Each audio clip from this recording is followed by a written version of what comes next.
बुंद का ये सर है, और इसी को लोग अपार कहते हैं, तो आगे का तो भेद क्या मालूम उनको, क्या हो बोलो। इसलिए पहले की किताबें उसमें संतों का समाचार नहीं है, संतों का रास्ता उसमें कहीं भी नहीं मिलेगा आपको, आप कितना भी पढ़ लीजिए। अभी तो 700 वर्ष के अंदर ये संतों ने रास्ता खोला जीवों के लिए, पहले तो रास्ता बंद था, पहले था ही नहीं। इसलिए प्रमाण शास्त्रों में इसका कुछ नहीं मिले। और संतों की तमाम किताबें, तमाम संत आए 700 वर्ष के अंदर, साधक आए मतलब रास्ते में चलने वाले, वो पहुंच गए, वो संत हो गए। जो वहां से जगाने के लिए आए, वो मतलब ये है कि बहुत आए, तो बहुत किताबें उनकी, प्रमाण की क्या कमी है, हजार लाखों प्रमाण मिल जाएंगे आपको। चलो, ब्रह्मादिक सब वेद बुलाए, ऋषि मुनि कर्म भरम बेचारे, वो तो मतलब स्वर्ग कुंड में वो सब बुला गए, और मतलब ये है कि ये ऋषि मुनि ये अपने अपने कर्म में फंस करके उसे भूल गए। जब विधान ही बना है कि पाप पुण्य का, तो जो करोगे उसको फल को पाओगे, अच्छा करो तो अच्छा, बुरा करो तो बुरा। तो फल पाने के लिए जन्म लेना, छुटकारा कहाँ हो सकता, जो कर्म किया उसका फल लेना है, और योनि में लेना, लेन देन तो योनि में होगा। इसके परे स्वर्ग कुंड में तो लेन देन तो इसमें होगा। तो कह दिया आप अपना ले होते हो, ये बात है सर। तो कहते हैं ये इसमें भूल गए, और ब्रह्मा उस रचना में भूल गए। वो भी तो अपने लोक में बैठ करके रचना काम, अपना अपना काम उनको सुपुर्द किया है।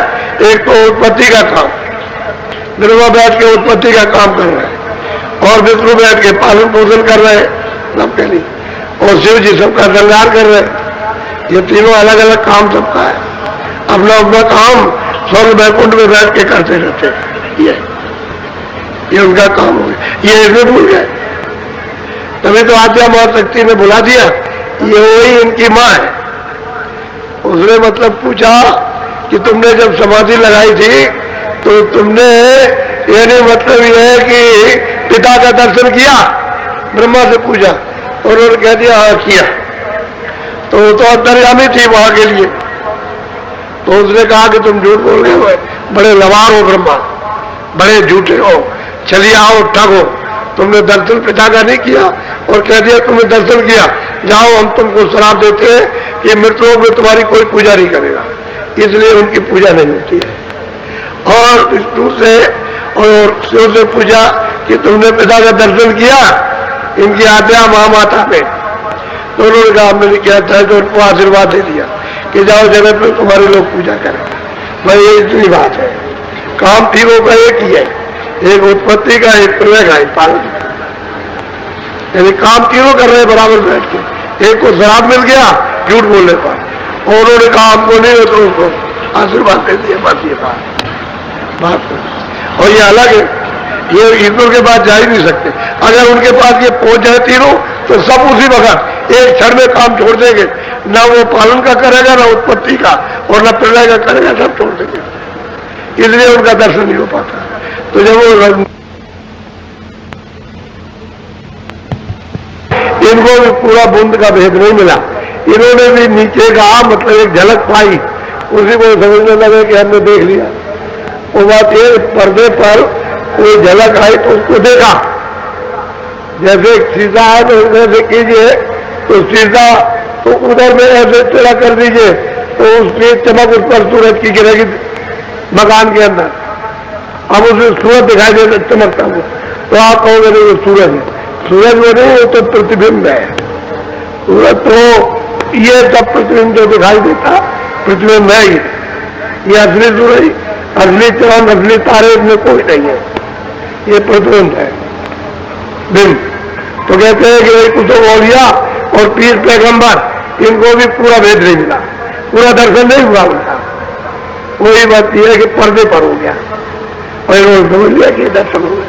चलो, सुनो सुरति तुम अपना भेद, तुम हम में थी सदा।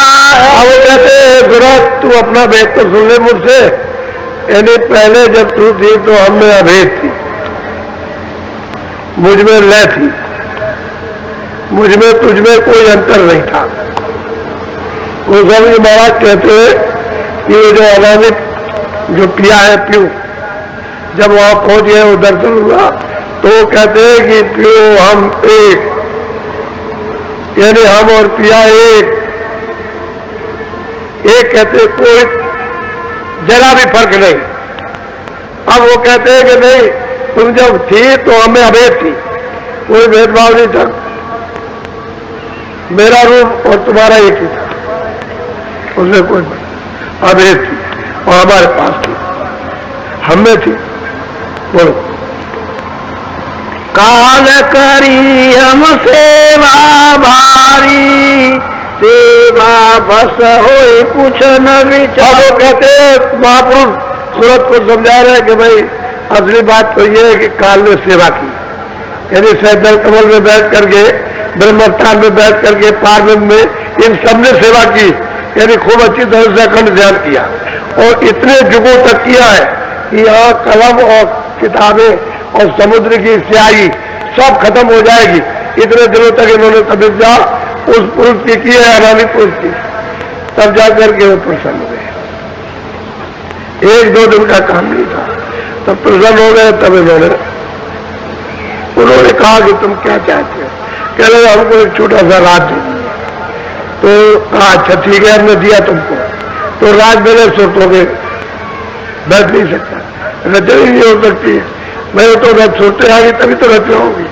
तो इनको सुरतों का नीचे का सत्यों के नीचे उसका एक छोटा सा एक भंडार दे दिया, सबको दिया, सब लोगों में सबको 16 पुत्रों को सबको दे दिया, अलग अलग तस्वीर कर दिया। तो वो कहते हैं भाई काल हमारी सेवा की और जब सेवा की हमको प्रसन्न कर लिया, वैसे तो सब कुछ जानते थे, तो मैं सेवा के बस होकर के और मैंने तुझको दान में दे दिया, ये तुझको ये दान में दे दिया और ये दान ले लिया, सुरतों का भंडार ले लिया। बोलो, तुमको मांगा हमसे उसने, सौंप दिया तुम्हें सेवा। कहते हैं कि भाई तुमको उसने हमसे मांगा कि हमको दे दीजिए तो हम रचना करेंगे, और हमने फिर तुमको उसको सौंप दिया। कहते जाओ तुम वहां चली जाओ, जाओ। तो मालिक का हुक्म था, तो सोचते मतलब ये है कि क्या कर सकते, हुक्म हो गया तो उनको दिया, तो बेबस होकर के फिर चली आए, उसको दे दिया। अब वो ले आए तो उन्होंने, अब ऐसे तो मतलब ये घेर नहीं सकते, मसाला मिला करके तब तो इसमें बैठाएंगे, मसाला नहीं अगर तैयार करेंगे किसे बैठा देंगे। तो इन्होंने फिर रचना की, तो इन्होंने पहले सूक्ष्म लोग, यानी कार्य लोग तो था ही, वो तो मतलब ऊपर में है, तो सूक्ष्म लोग उसमें बनाया। तो शब्द स्पर्श रूप रसगन और मन और बुद्धि और चित्त अहंकार, ये 9 तत्वों का उन्होंने एक शरीर एक खोल तैयार किया और उसमें सूरत को बंद कर दिया। फिर नीचे उतारा तो 17 तत्व, 10 इंद्रिया, चतुर्संताकरण, मन बुद्धि चित्त और अहंकार और रजोगुण तमोगुण सतोगुण, 17 तत्वों का लिंग शरीर उन्होंने तैयार कर और सूरत को उसमें ला करके वही सूक्ष्म वालों जो सूक्ष्म था उसमें अंदर बैठा दिया। फिर जब नीचे उतारा तो इन्होंने 5 तत्वों का खोल बनाया, जल पृथ्वी अग्नि वायु आकाश, तो उसमें उस पूरे को इसमें फिट कर दिया, यानी अलग नहीं है वो सूक्ष्म शरीर लिंग शरीर में, और सूक्ष्म लिंग स्थूल में इसमें आ गया, इसी के अंदर है। अब इसको एक एक करके कपड़े को उतारना है, पहले बाहर का कपड़ा उतारो, फिर उसके बाद में फिर दूसरा कपड़ा, फिर तीसरा कपड़ा, आखिर में चौथा कपड़ा, 4 कपड़े उन्होंने डाल रखे, इसमें फिर फंसा दी गई। बात तो असली है।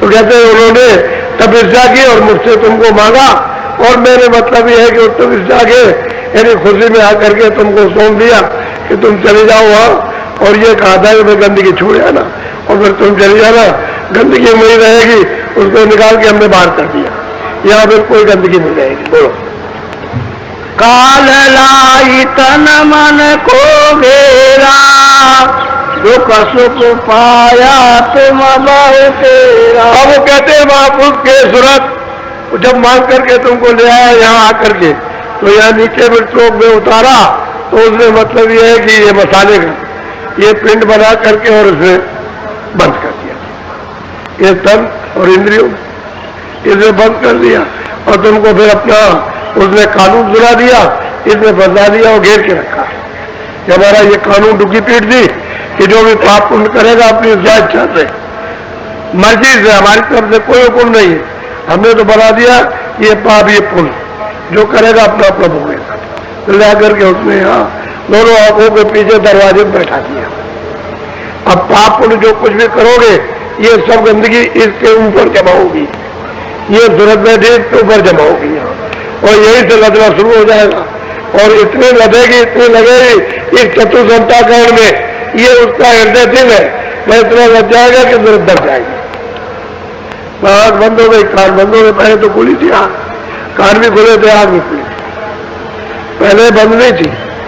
जब कर्मों का नियम नहीं बना था, अधिकार ने दिया था, तो आँख भी खुली थी, कान भी खुले थे, और रोज देखते थे, रोज जाते थे, और कितनी सूरतें वापस लौट गई थी, लेकिन बीच में तो झगड़ा लगा दिया, अब यही से रुकावट हो कैसा तलाशी दो तुमने क्या किया, कितना तुम्हारे पास पाप है और कितना पुण्य है, तो इधर से निकाल के ले गए, वहां तलाशी नहीं, तो आपके पास पाप भी निकलेगा पुण्य भी, तो उन्होंने कहा चलो जेल खाने, बस फिर ले गए जेल खाने, फिर बंद करेगा जाकर।